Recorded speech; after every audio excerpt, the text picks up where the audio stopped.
guys, ketemu lagi. Aku yakin beberapa atau banyak dari kamu yang sudah pernah mendengar tentang financial freedom. Yuk diskusi bareng. Di video sebelumnya kita sudah diskusi tentang gaya hidup slow living dan ada kaitannya loh dengan financial freedom. Kenapa? Karena orang-orang dengan financial freedom biasanya akan dengan mudah menerapkan gaya hidup slow living. Seperti yang kita ketahui bahwa financial freedom atau kebebasan finansial merupakan kondisi di mana kita tidak perlu khawatir atau cemas terkait dengan pemenuhan kebutuhan hidup. Jadi ya misalnya nih, kalau kita capek dan lelah kerja kantoran 9 to 5, ya kalau misalkan mau resign ya resign aja. Orang-orang dengan financial freedom tentunya sudah memiliki aset yang cukup sehingga mereka tidak perlu kerja keras untuk menghasilkan uang. Kenapa? Karena aset mereka bisa kerja sendiri. Misalnya kita punya deposito sebesar 1 miliar di bank dan bunganya misalnya kira-kira 4%. Nah, teman-teman bisa hitung sendiri ya. Kira-kira kita bisa dapat bunga berapa? Jadi 4% dikalikan dengan 1 miliar. Ya kira-kira 40 juta lah ya setahun.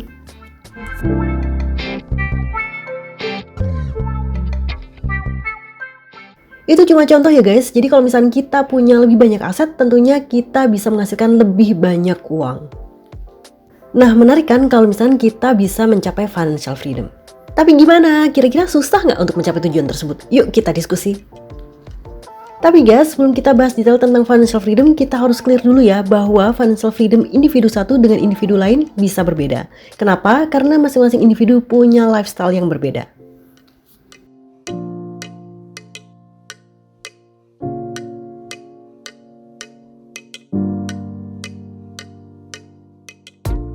Mencapai kebebasan finansial tentunya sangat mungkin dicapai oleh setiap individu. Tapi kita harus tahu nih, kira-kira kita ada di posisi mana dulu dan kira-kira strategi apa yang harus kita lakukan.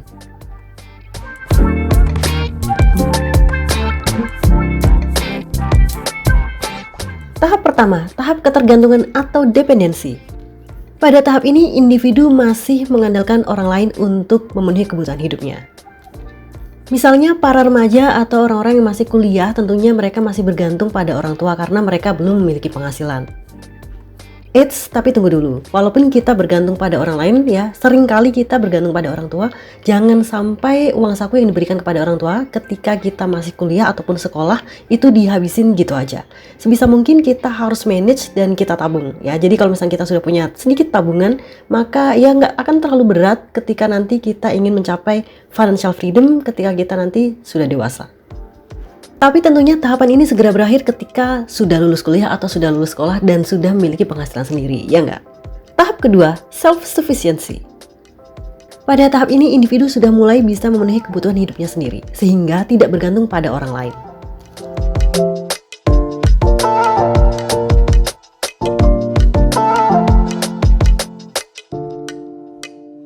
Kalau sudah punya penghasilan sendiri, jangan hedon ya. Memang fase ini agak-agak lumayan berat dan banyak godaannya. Tapi kamu harus stay on the track.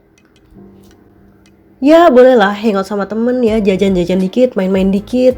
Tapi ingat, kamu di tahap ini harus punya goal ataupun tujuan keuangan yang jelas. Kenapa? Agar nanti penghasilan yang kamu sudah terima itu nanti jelas arahnya. Terus jangan lupa untuk melakukan pencatatan setiap penghasilan dan juga pengeluaran yang kamu lakukan. Banyak kok sekarang ya tools-tools yang bisa kamu pakai. Even kamu nyatet manual pakai buku itu juga nggak masalah. Jadi kalau misalnya kamu sudah bisa melakukan pencatatan secara rutin ya, nanti kamu akan mudah juga untuk tracking. Kira-kira sudah habis berapa sih bulan ini, sudah habis berapa sih di minggu ini, dan kira-kira penghasilan apa saja yang kamu sudah terima. Akan lebih baik lagi jika kamu punya target untuk setiap spending yang kamu lakukan. Jadi misalnya di minggu ini cuma mau habis 1 juta. Nah, minggu depan kayaknya buat jajan habisnya 500.000. Ya, seperti itu.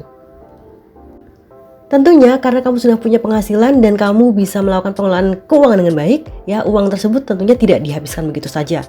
Ya, jadi jangan lupa untuk menabung dan juga melakukan investasi. Tahap ketiga, stability. Apa bedanya antara stability atau stabilitas dan juga self-sufficiency?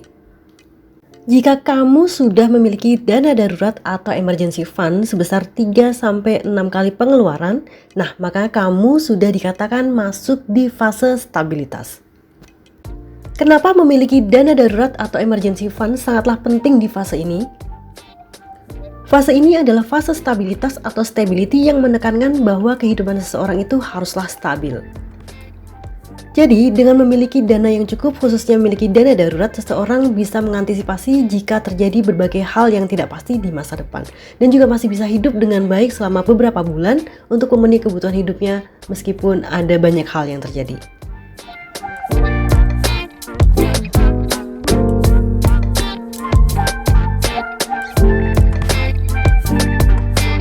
Selanjutnya adalah tahap security. Pada tahap ini, kamu merasa aman secara finansial dan juga tidak memiliki utang. Atau jika kamu punya utang, kamu bisa dengan mudah melunasi semua utang kamu karena kamu punya aset yang cukup. Selain itu, kamu bisa melewati masa pengangguran tanpa khawatir jika misalnya terkena pengangguran. Kenapa? Karena sudah memiliki dana darurat yang cukup. Pada fase ini, uang bukan sekedar jaring pengaman, tetapi juga alat yang dapat kamu gunakan untuk membangun masa depan yang telah kamu rencanakan. Kamu dapat mempertimbangkan untuk berinvestasi dalam berbagai aset. Tahap financial independent.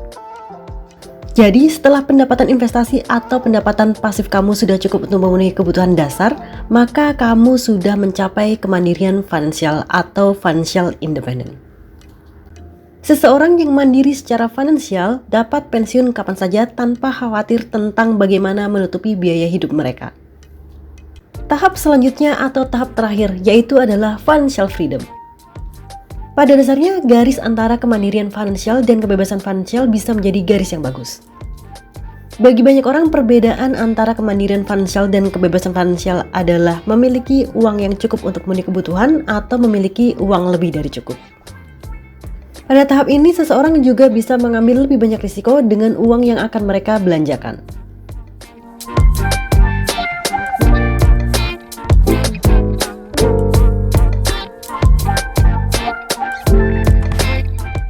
Oke, that's all for today. Semoga bermanfaat dan sampai ketemu di video selanjutnya. See ya!